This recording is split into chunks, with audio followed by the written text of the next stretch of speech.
Welcome to the pre-recording of Lecture 12 of Introduction to Symbolic Computation. So we start out by explaining the difference between arithmetical expressions and rational polynomials. So that will lead to the notion of expression swell. So we will see that the automatic simplification of rational polynomials leads to expression swell. For rational polynomials, we have many normal forms. For polynomials in one variable, if you're interested in evaluating them efficiently, then the Horner form is one normal form. For the rational polynomials, we do have the partial fraction decomposition, which will involve again the factorization of the denominator. So in this pre-recording, there will be 10-15 minutes to explain the concepts with slides, and then I will transition to the demonstration with the Jupyter notebook and a SageMath kernel. Okay, if we look at this rational form here, we can see this as an arithmetical expression. So read this as you would need to evaluate this for a particular value for x. So it's you compute x to the power 3 minus 1, you compute x minus 1, and then you divide the numerator by the denominator. So that's one way of looking at it. You could also see this as a quotient of two polynomials. And then one can observe that x to the power 3 minus 1 has 1 as a root. So that means, so if you have 1 to the power 3 minus 1, it's 0. So x minus 1 is one of the factors. And the cofactor is x squared plus x plus 1. So you could see that the expression x to the power 3 minus 1 over x minus 1 is actually the polynomial x squared plus x plus 1. So it's a finite sum of terms, all with coefficient 1 here in this case, but it is a polynomial. So two different ways of looking at the same thing.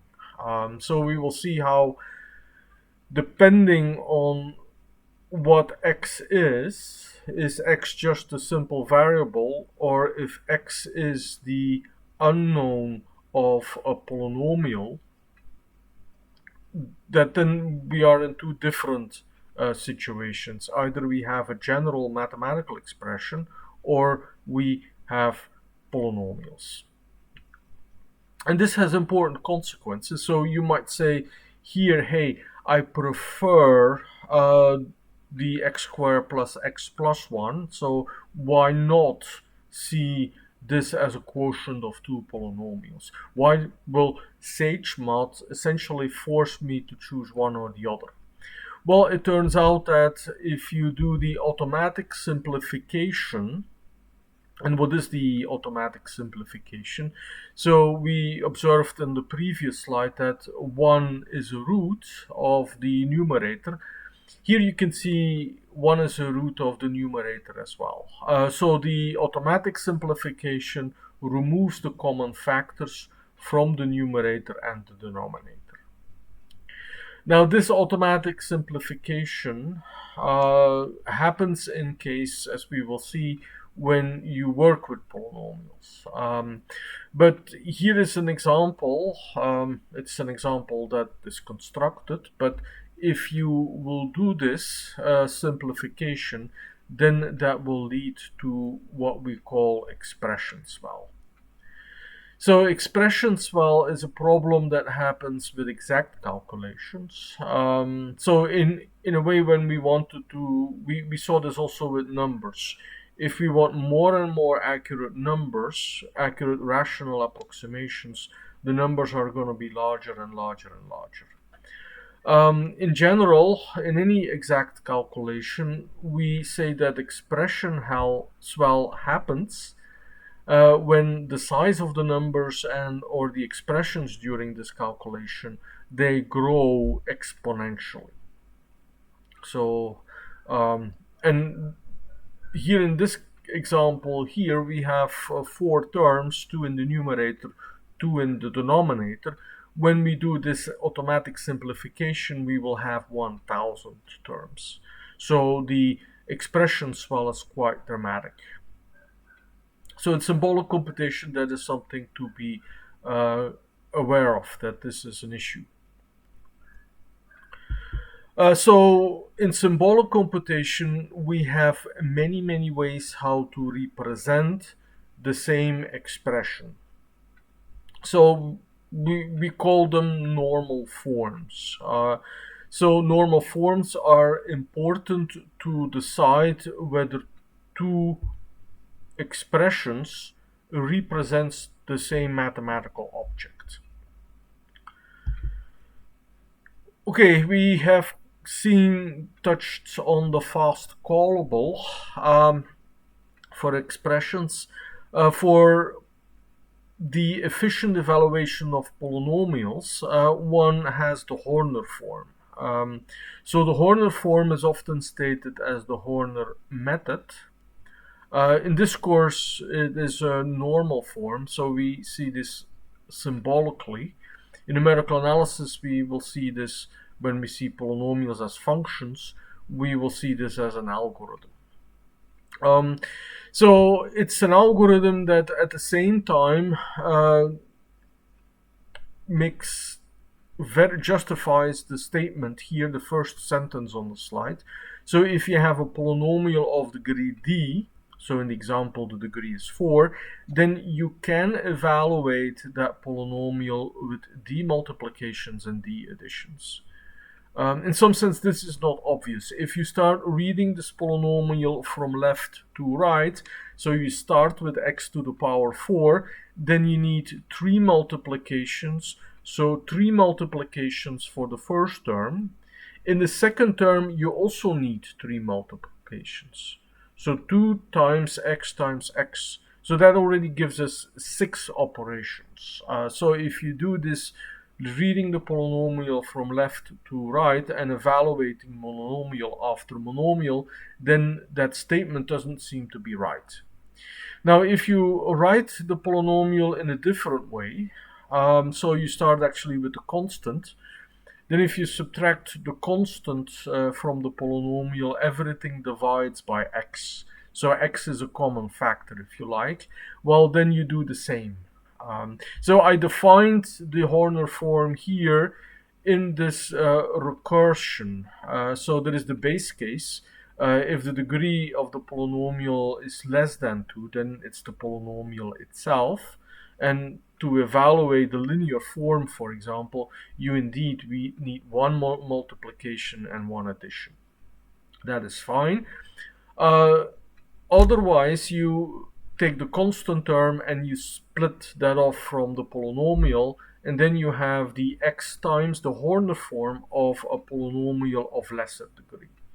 So if you have seen in mathematics proof by induction, then this is also a proof for constructing. So this is also a method to construct the Horner form.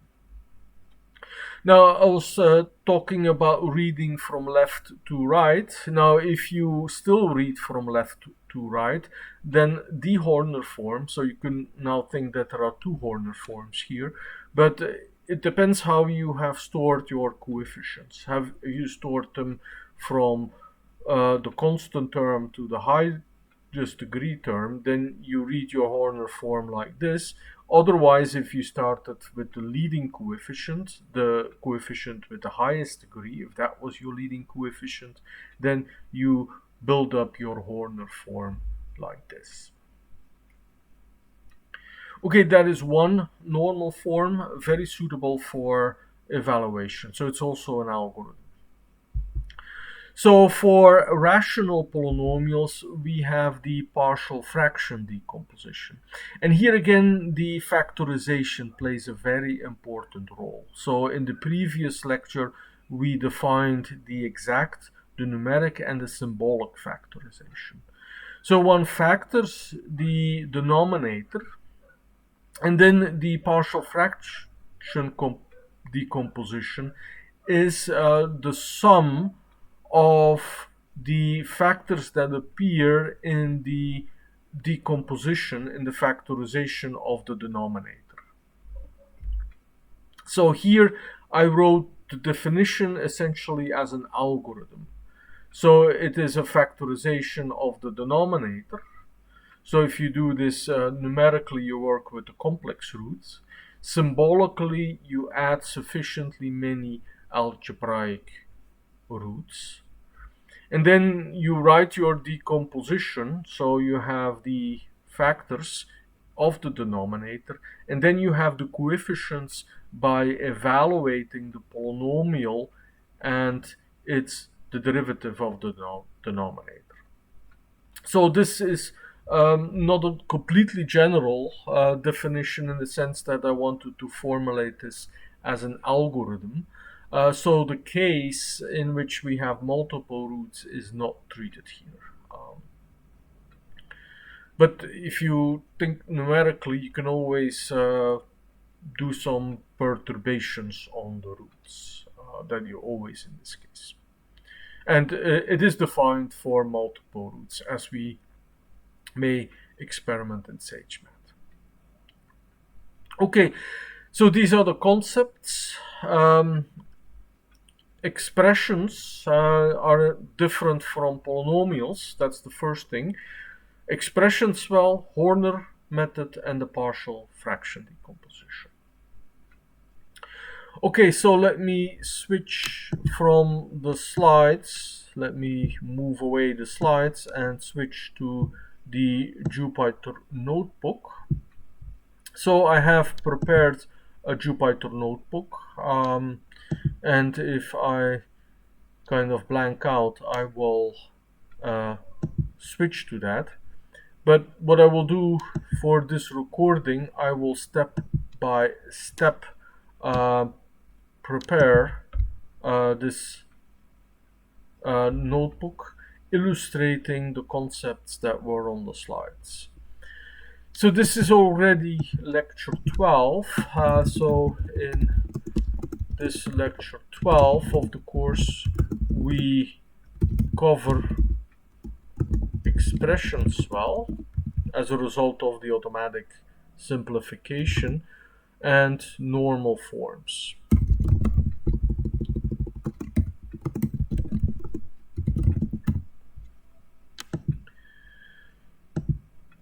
So I will rename this.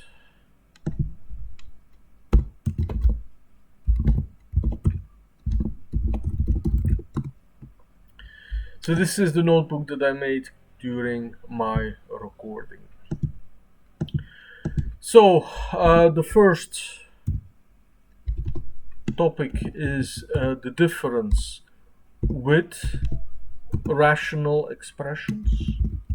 So we have expressions and rational polynomials. So the rational polynomials is an abbreviation for a quotient. It's not really the rational from the rational coefficients. I hope that the context makes it actually different. That makes it clear. To make the distinction very clear, so what we type in, so I'm going to make two cells. Let me first define.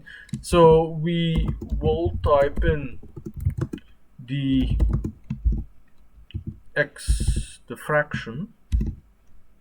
So let me do this explicitly, so like was on the slides.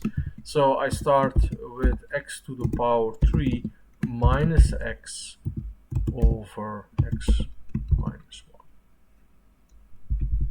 1. So this is what I would call a rational form.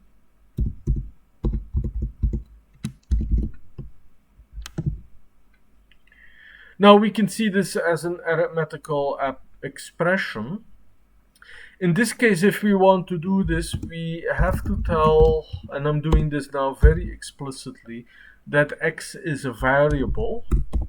So, and now I have my expression x to the power 3 minus 1 over x minus 1. And then let me make it explicitly that this is an arithmetical expression. So it's a symbolic expression.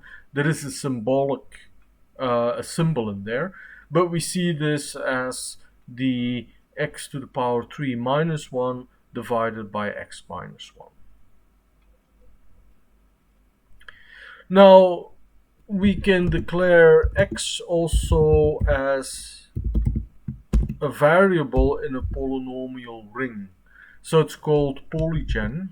So we've seen other ways to do this with the polynomial ring or working with the QQ. So here I have the advantage still that I do not need to decide the coefficients, and I don't have to figure out, I don't have to come up with the name of the polynomial ring. So using the polygen is actually the quickest way to work with polynomials.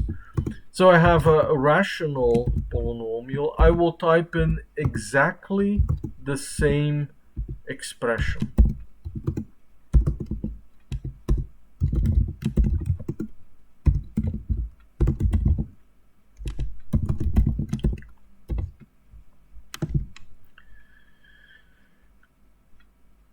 Okay, I made a type error. So the polygen should be QQ. So I was wrong about the type. So the polygen, let me document this.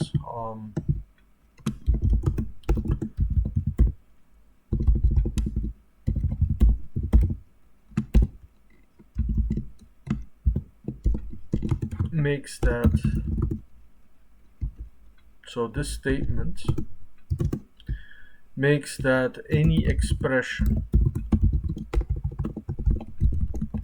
in this x is considered as a polynomial in x with rational coefficients.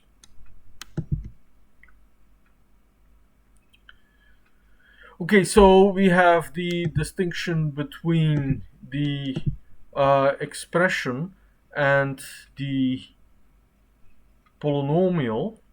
So that's one thing that we observe. And the other important thing is what I indicated on the slides. You see that we had the automatic simplification. So observe that in case we work in a polynomial ring, the simplification happens.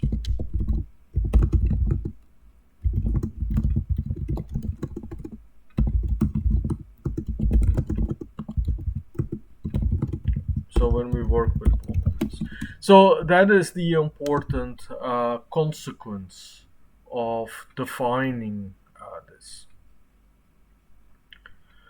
All right. I said expression swell. So the automatic so we are still working now with the x. So I'm now going to show the case of the expression swell. So I will define a polynomial. And now for effect I pick 1000.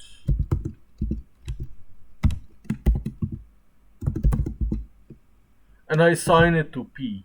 So in some sense it's a little bit good now that it doesn't show immediately, but let me ask for the show anyway.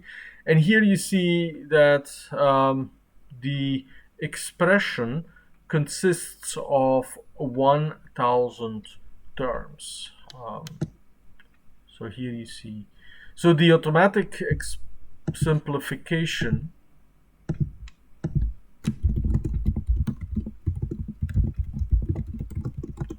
of P caused the expression swell.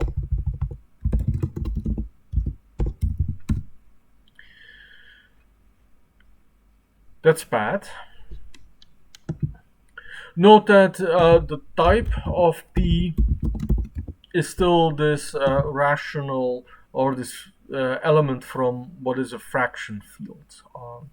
Note that if you want to see the number of coefficients, then you have to convert to a symbolic ring.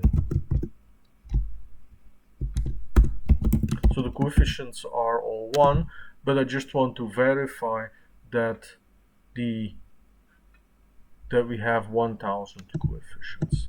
So in order to apply the method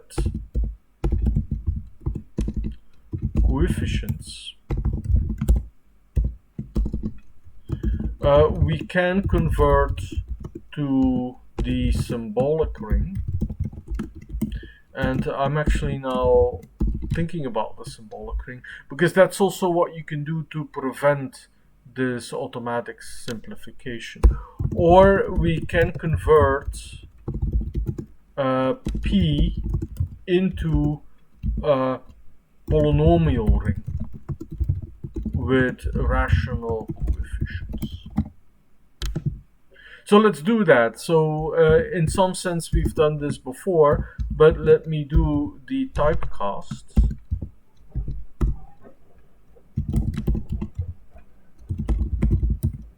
Well, let me do it slowly. So the type of Q. So the type of Q is now a rational polynomial. Observe the difference. Observe the difference. Here I have this fraction field, and here I have the polynomial rational. And now also I can do the length of I can apply the coefficients method. So as always, there are multiple ways to solve a problem, and I show at least more than one of them so that you can remember. Expression swell was the first important concept. Then normal forms. So of rational polynomials.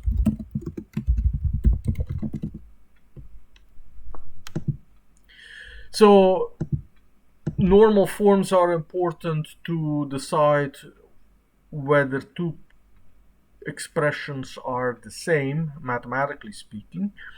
So for rational polynomials, we have 4 different normal forms. So the first normal form is that we can have both numerator and denominator are expanded. Or we can, if you like, we can factor the numerator, but then the denominator is expanded. Or we can flip it, so the numerator is expanded and the denominator is factored. Or we can have that both numerator and denominator are factored. If you do this fourth form, then often you have the automatic simplification. Okay, so let me do the reset, or let me work with an expression.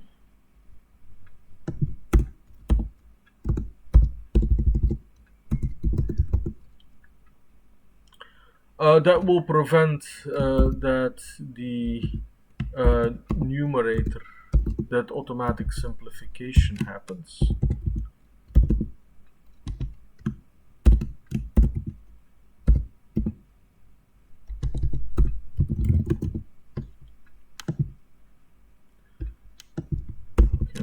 from the Python 2 world, and actually I don't need print. So here you see one of the forms. The denominator is expanded. I'm sorry, the denominator is factored, the numerator is expanded. So this is the third type of normal form. So let me enumerate them. So I can take the numerator and say normalize is false, or I can do numerator normalize is true, and then you see that it knows that x minus 1 is a factor of the denominator. So in the normalization it has removed that factor. I can do also the same of the denominator, normalize equals false.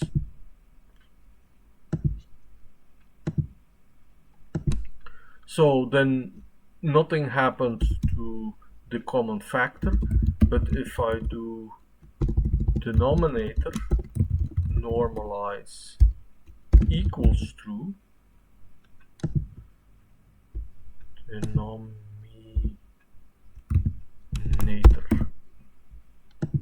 then you see that the common factor is removed. So these are the 4 different types of normalization. You factor or you don't. So here normalize equals false, you leave it in expanded form or you leave it as it is. Numerator normalize equals true means that you factor, and then the common factors actually drop out. Okay, we are moving along, so I have one more section on the Horner form and the partial fraction decomposition. So in essence they are both normal forms. So the Horner form is a normal form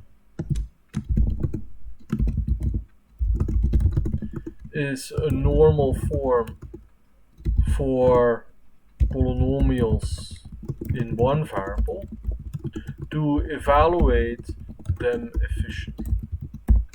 So actually it also works for polynomials in several variables, but then you have to apply recursion. Okay, let us look at a random polynomial with rational coefficients.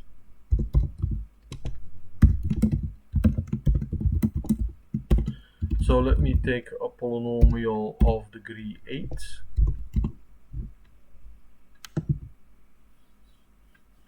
So here it is. So I can actually not generate a random expression like that. So in some sense, even if we are now have to convert to the symbolic ring, so I have to put Q in the symbolic ring to ask for the Horner form, and I must provide the symbol. So here you see the Horner form of the polynomial. To see the Horner form, we must convert the polynomial into the, or actually we must cast the polynomial into the symbolic ring.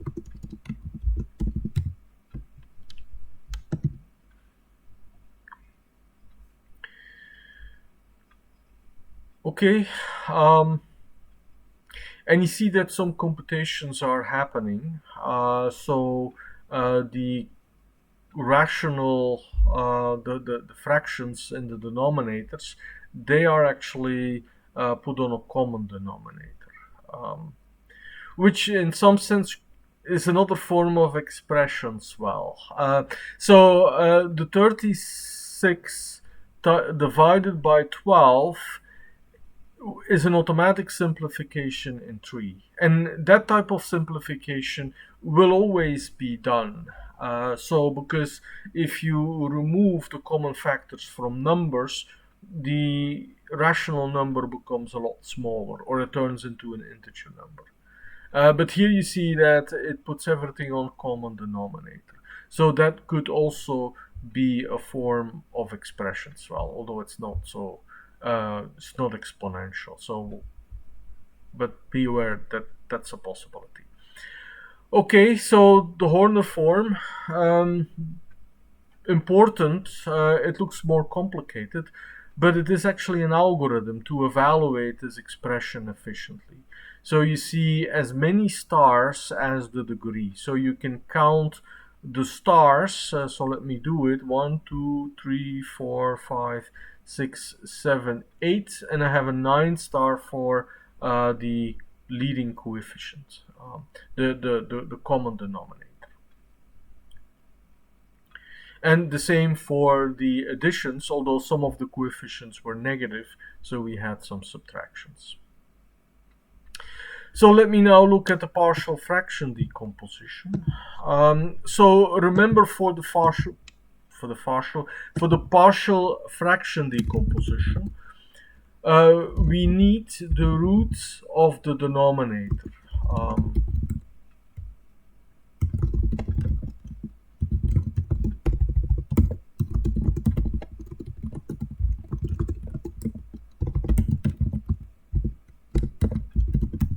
So I will make up a denominator that's actually that has roots. So for the numerator, so the numerator of the rational expression, I will actually take a random element of degree equal 4. For the denominator, I will take a polynomial where the roots are plus and minus 1 and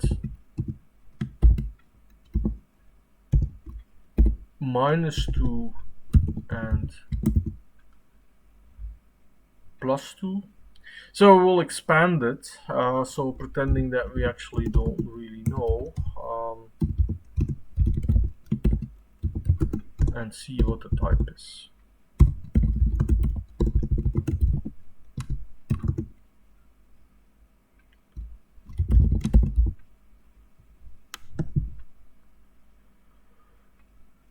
Okay, something went wrong, because apparently I couldn't do this. So let me see if I need to explicitly cast.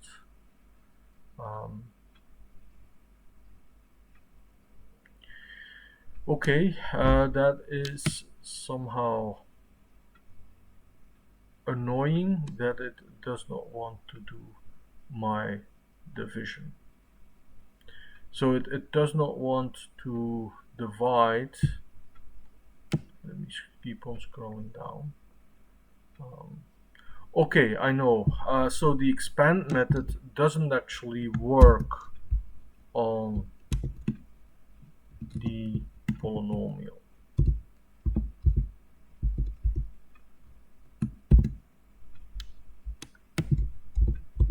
So I can divide a rational polynomial by an integer one, and I still have an error.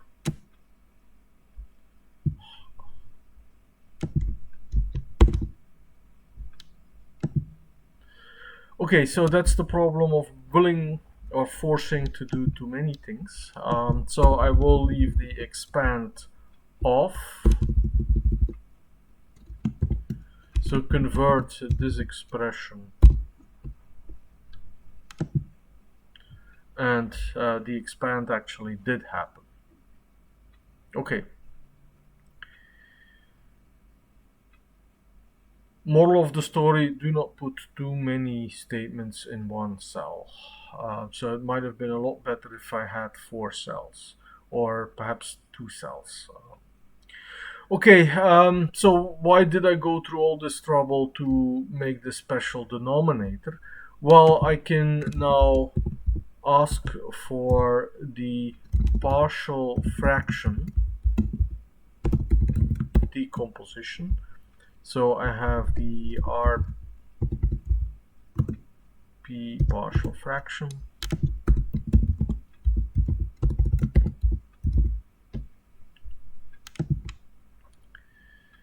So again, I convert to the symbolic ring, and now you see the nice expression. So my struggles to get a nice polynomial, polynomial that had the roots -1, +1, -2, +2, that actually pays off.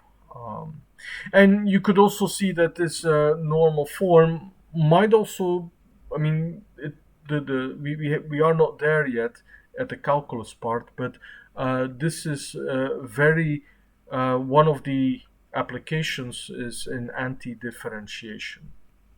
So that's one of the applications of this form. Okay, so I can compute the the other, so I have to convert to the symbolic ring, but I can also ask for the partial fraction decomposition. So that's a little bit longer, and that returns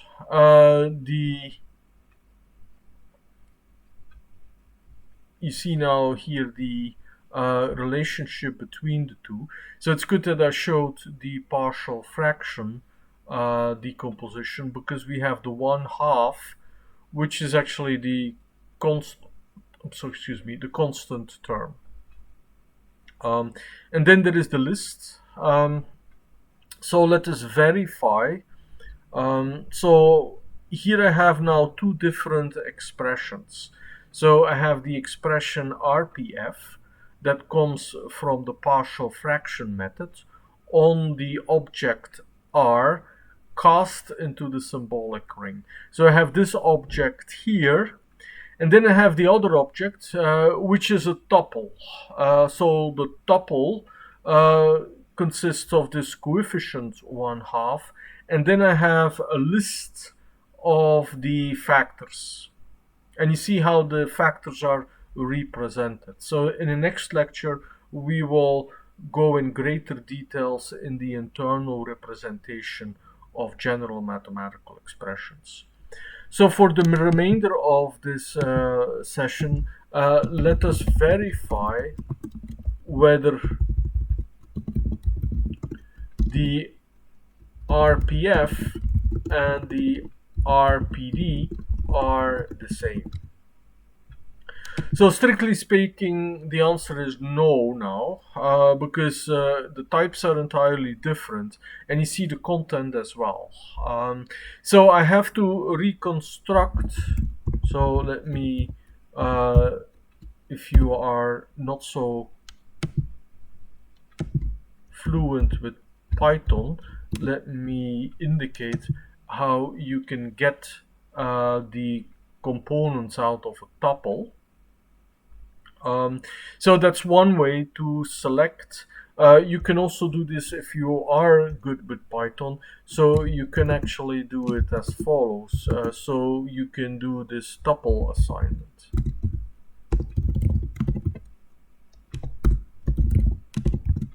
So you can extract the coefficients. And then I can apply the sum. I can sum the list, and that will be my reconstructed expression.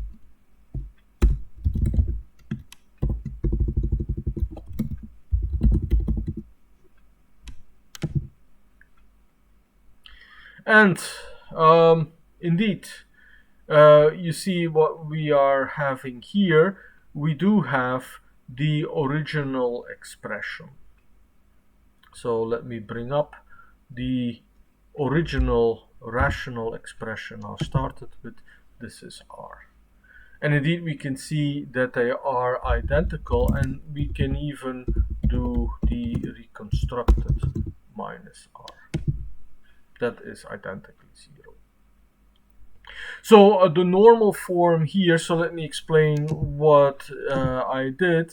So in computing the normal form, I'm sorry, the reconstructed partial fraction decomposition was converted into the first type of normal form, where both numerator and the denominator are expanded. So this verifies my reconstructed, but this verifies the partial fraction decomposition, but I still had the RPF. So here is the RPF, and the RPF actually has a completely different form than R. So let's see if RPF minus R actually is the same. And here you see it is not. Okay, so here you see that as two expressions, they are actually different. So they do not simplify. So because I did not compute anything. So with the reconstructed, I went into the normal form. So that's important. So for the RPF computed with the partial fraction methods, we see that the difference between RPF and the original rational expression R does not lead to 0. So indeed, as data structures, they are different. However, mathematically,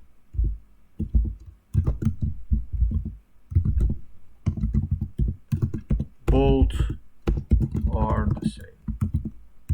Otherwise, partial fraction would have a bug. And for the simpler computations that we're doing in this course, it's safe to assume that there is no bug. Okay, so this is the importance of normalization. So let me see if I can do this normalize. So I take the numerator and I normalize. True. I do RPF, so that's the numerator. So I do RPF denominator, and I will also normalize to true.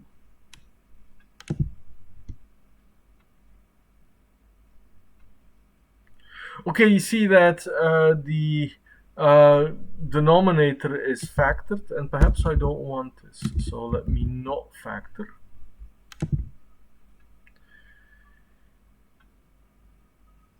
And then it essentially simplifies, which is odd. It simplifies to, let me do the false again. So then it actually, so if I do not want to, okay, I think I know what happened now. So the denominator true is already what I need. So I have the denominator that is picked out.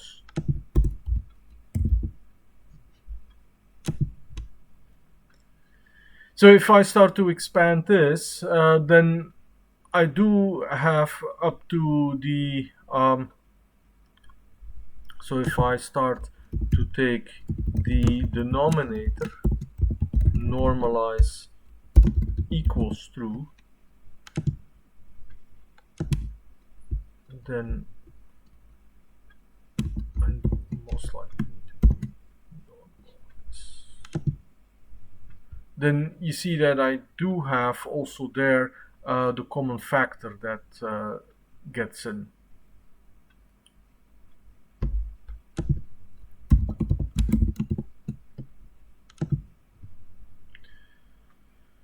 Okay, so you see that I'm starting to get in trouble to really decide whether these two expressions are the same.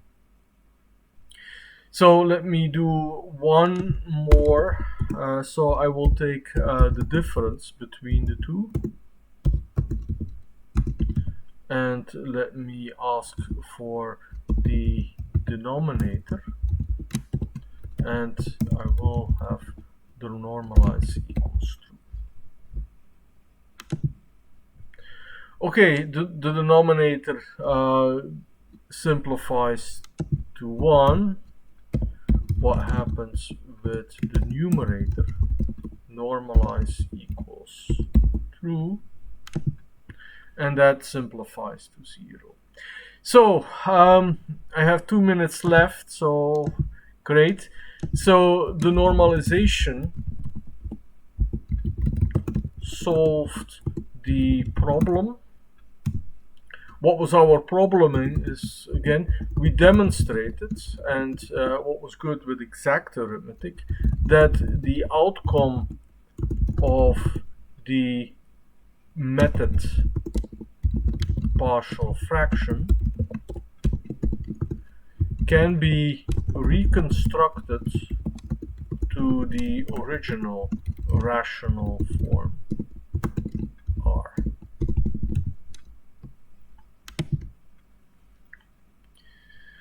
Expression swell is a problem in symbolic computation. Deciding whether two different expressions are the same, or deciding whether a complicated expression reduces to 0, is another important problem. Okay, I hope this was interesting, and thank you for watching this recording.